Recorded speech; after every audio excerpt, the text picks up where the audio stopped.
Weg loche mating'o sike oseokang' maten kaunti ma Mombasa madwaro juogo loche duto madonje dho wath ma Mombasa $700 kuom lori ka lori.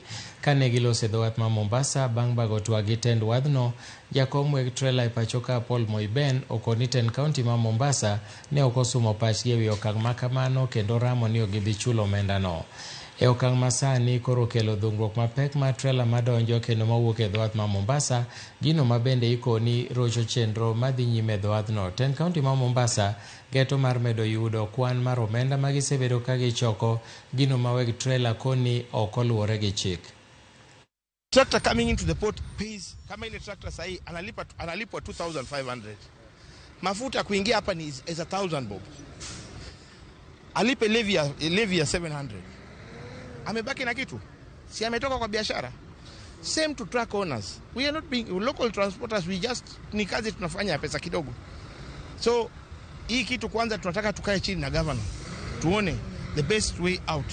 We've had a meeting with KPA and KPA have told us to go and sit down and thrash it out with the governor. So sisi tunatoka hapa tunataka kwenda tuelewane na governor. Na tunasema tunataka stakeholders wote wahusishwe.